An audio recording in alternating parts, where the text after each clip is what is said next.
সুস্বাগতম আমার সুপ্রিয় বন্ধুরা।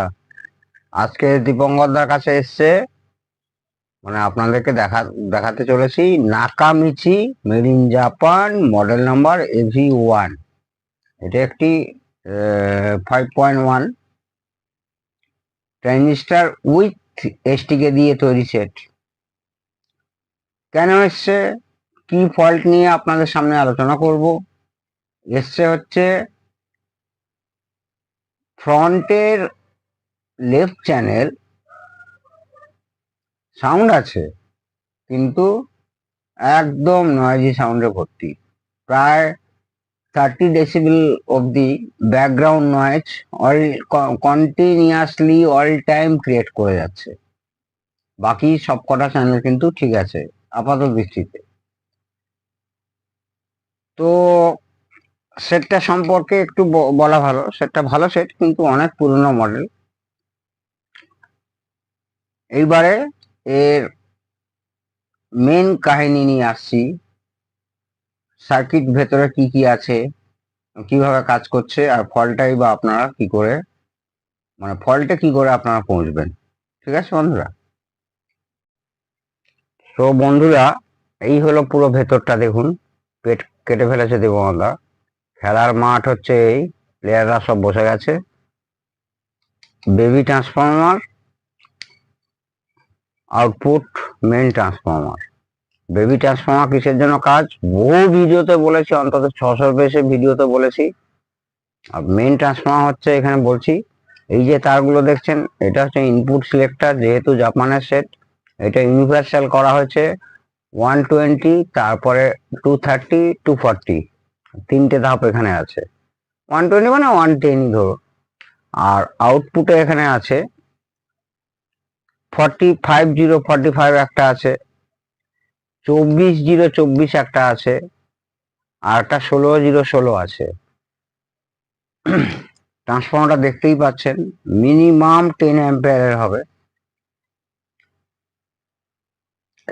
এই যে এত বড় হিটসিঙ্ক আছে, এইখানে কি আছে, ট্রানজিস্টারাইজড তিনটে চ্যানেল আছে। অর্থাৎ কিনা মেন দুটো চ্যানেল আছে, মানে ফ্রন্টের লেফট রাইট, আর সেটা নিচে আছে। আর এই জায়গাটায় আছে, এই যে ট্রানজিস্টার দেখতে পাচ্ছেন লেগগুলো, এই একটা ট্রানজিস্টার, একটা ট্রানজিস্টার, এটা একটা মোনো চ্যানেল ফর সেন্টার। আর এইখানে ওই যে 24 0 24টা বললাম, সেটা ডিসি হয়ে এখানে আসছে। এখানে একটা এসটিকে আছে 41 সিরিজের, 41XX, সেটা কিনা সারাউন্ডে আছে। এইখানে পাওয়ার সাপ্লাই নিয়ে এসে অনেক রেজিস্ট্যান্স দিয়ে, ঠিক দেখানো যাবে কিনা আমি জানি না, প্রচুর তার ওপর দিয়ে ওভারহেড হয়ে গেছে। এইখানে প্রচুর রেজিস্ট্যান্স আছে, হাই মানে লো ওহমসের, হাই ওয়াট, 2 ওয়াট, 1 ওয়াট, প্রচুর রেজিস্ট্যান্স আছে। যেগুলো কিনা ওই স্টেপ ডাউন স্টেপ আপের, মানে এইখানে স্টেপ আপ, সরি বলছি, ভোল্টেজ রেগুলেটরের ক্ষেত্রে ব্যবহার করা হয়েছে। তখনকার দিনে এই যে সিরিজ করেছে কিছু কিছু রেজিস্ট্যান্স। তো এইখানে একটা রেজিস্ট্যান্স এমন লুজ হয়ে আছে, যেমন ধরুন এইটা, এই যে বেরিয়ে আসছে, দেখানো যাচ্ছে কিনা সন্দেহ। মেন কথা হচ্ছে, এই সেটটা করতে গেলে আপনাকে যে নিচে তো খোলাই যায় না, মানে নিচ পোর্শনটা যদি খোলা যেত, কোনো নিচে পুরো সিল্ড, একটাই ক্যাবিনেট। ফলে আপনাকে প্রত্যেকটা, এইটা হচ্ছে মেন মাদার বোর্ড, কাজ আছে এইখানে। প্রত্যেকটা মাদার বোর্ড খুলে, কানেকশন খুলে কিন্তু মেন বোর্ডে যেতে হবে। চারটিখানি কথা নয়, বিশাল বড় ব্যাপার। প্রত্যেকটা বোর্ড, এই হিটসিং খুলে ফেলতে হবে, একে খুলতে হবে, এই বোর্ড খুলতে হবে, এই বোর্ড খুলতে হবে, এই বোর্ড খুলতে হবে, এই বোর্ড খুলতে হবে, এই বোর্ড খুলতে হবে, এই ব্যাক কভার পুরো খুলে, এই যে ব্যাক সাইডের যে কভারটা আছে, এটা পুরো খুলতে হবে করে, এই হিটসিং সমেত মাদার বোর্ড বেরোবে। তারপর কিন্তু ফল্টে আপনাকে যেতে হবে। এইবারের কাহিনী বলছি, অন্তত পক্ষে 4 জন দেখেছে। সব বড় বড় কথা করে দেবো, কোনো ব্যাপার না। কে, এই যে আমি বলি না যে আপনারা স্টাডি করবেন, কে স্টাডি না করেই বলে দিয়েছে এসটিকে খাওয়া হবে না আপনার। আরে এসটিকে তো, এইটা প্রবলেম আছে ফ্রন্ট চ্যানেলের, মেন চ্যানেলের লেফট চ্যানেলটা, এসটিকে আছে সারাউন্ডে, ব্যাস বলে দিল এসটিকে খারাপ, মানে কোনো রকম বেরিয়ে গেল হলো। কেউ আবার বলেছে আপনার বোর্ড এত পুরনো হয়েছে, বোর্ডই খারাপ হয়ে গেছে, ফেলে দিন। চ্যালেঞ্জ থাকলে এটা রেডি করে দেখাবো। এইরকম বিভিন্ন মানে টেকনিশিয়ান বিভিন্ন টাইপের কথাবার্তা বলেছে, লাস্টে আমার সঙ্গে আলাপ হয়েছে এবং আমি ওনাকে আশ্বাস দিয়েছি 100% করে দেবো। এবং উনি আমার ল্যাবে এসেছিলেন, উনি দেখেই বলছে যে এখানে আর আপনাকে বলতে হবে না, এত কাজ, এত বিদেশি সেট বা আপনার এত ভিডিও দেখেছি, সবাই প্রশংসা করে আপনার। তো 100% আপনি যে করে দিতে পারবেন সেটা আপনার মুখে বলার দরকার নেই। তো সেক্ষেত্রে এইখানে কিন্তু সারাউন্ডিং এ এসটিকে আছে, এসটিকে তে যাওয়ার দরকারই নেই, কারণ সারাউন্ডিং ঠিক আছে। আপনাকে মেন লেফট চ্যানেল অর্থাৎ কিনা পুরো সেট খুলে এই যে রেজিস্ট্যান্স গুলো সব ঠিক আছে কিনা, তারপরে এই যে নোটস পিসিবি থেকে বেরিয়ে এসছে, একদম পিসিবি থেকে বেরিয়ে এসছে, সেটাকে ঠিক করতে হবে। তার নিচে ট্রাক পুড়ে আছে কিনা সেটাকেও দেখতে হবে। এখন তো আমি যেতে পারছি না, আর সবচেয়ে আগে একে লন্ড্রিতে পাঠিয়ে ধোলাই করতে হবে, পুরো সার্ভিসিং করতে হবে। আর এই আইসিটা হচ্ছে সাউন্ড প্রসেসর, এখানেও গন্ডগোল থাকলে থাকতে পারে, সেটা সেকেন্ড পার্টে যখন ফাইনাল ভিডিও দেখাবো যে আমি কি ফল্ট পেলাম এবং কিভাবে সলভ হলো সেটা দেখিয়ে দেবো। তো স্টেজ বাই স্টেজ, এইখানে যে ছোট্ট রিলেটা দেখছেন এটা সারাউন্ডের জন্য, এইখানে আবার একটা রিলে আছে, এটা মেনের জন্য। আর এইখানে যে একটা সিঙ্গেল রিলে আছে দেখছেন, এইখানে এই যে সিঙ্গেল জোবেল নেটওয়ার্কের একটা ইন্ডাক্টর কয়েল আছে, এটা কিন্তু আপনার সেন্টারের জন্য, অর্থাৎ সেন্টার অ্যাম্পলিফায়ারটা এই ওপরের দিকেই আছে একই বোর্ডে, আর নিচে একটা স্টিরিও অ্যাম্পলিফায়ার আছে যেটা কিনা ফ্রন্টে কাজ করছে, যার কিনা একটা চ্যানেল ফল্ট আছে। আর এটা আপনাদের বলেই দিচ্ছি, এটা হচ্ছে 4 সিরিজের একটা আইসি, যেটা কিনা আপনার সারাউন্ডের জন্য কাজ করছে। আচ্ছা আচ্ছা বন্ধুরা, তো সেট সম্পর্কে তো কিছুটা বললাম, তবে একটা জিনিস বলছি যে সেটটা এত কম্প্যাক্ট, মানে খুব ভালো।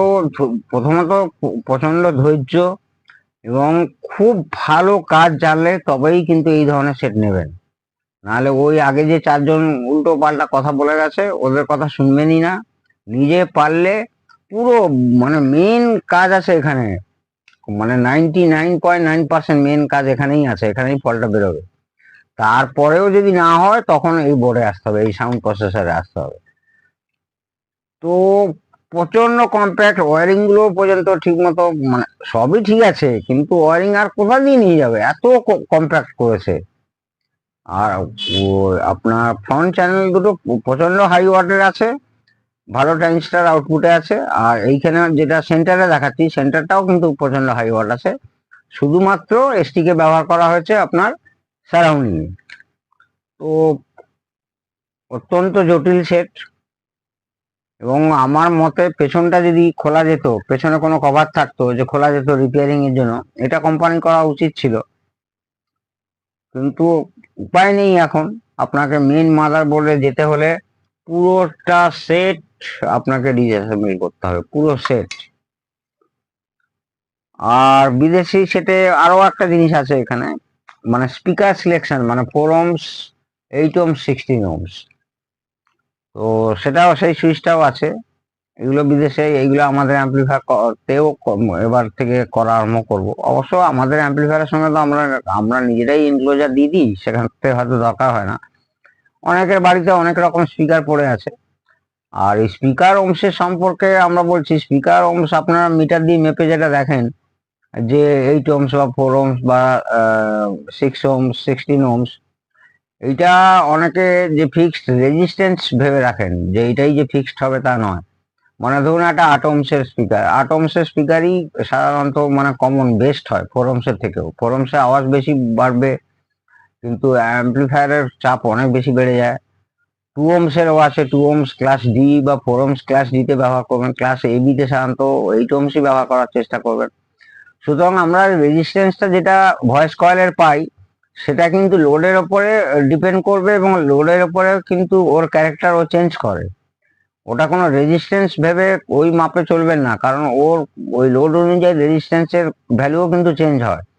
ওইটাকে বলবেন ইম্পিডেন্স, সেই জন্যই ইম্পিডেন্স ম্যাচিং করার জন্য আমরা লাস্টে জোবেল নেটওয়ার্ক প্লাস 0.1 104 ক্যাপাসিটার এবং 100 ohms রেজিস্ট্যান্স দিয়ে সিরিজ করে গ্রাউন্ড করি, সেটার জন্যই কিন্তু স্পিকার ইম্পিডেন্স যাতে অটো ম্যাচিং হয়, সেটাই কিন্তু একমাত্র কারণ।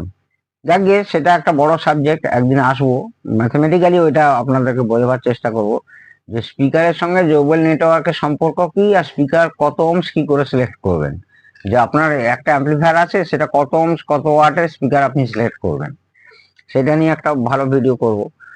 তো আগামী দিনে এটাকে, এখন আপাতত এটাকে পুরো পরিষ্কার টরিষ্কার করে লন্ড্রিতে পাঠিয়ে পুরো খুলি, নিচটা খুলে তারপর কি ফল্ট পেলাম, কিভাবে রেডি করলাম, নিশ্চয়ই আপনাদের কাছে আসবো, তুলে ধরবো।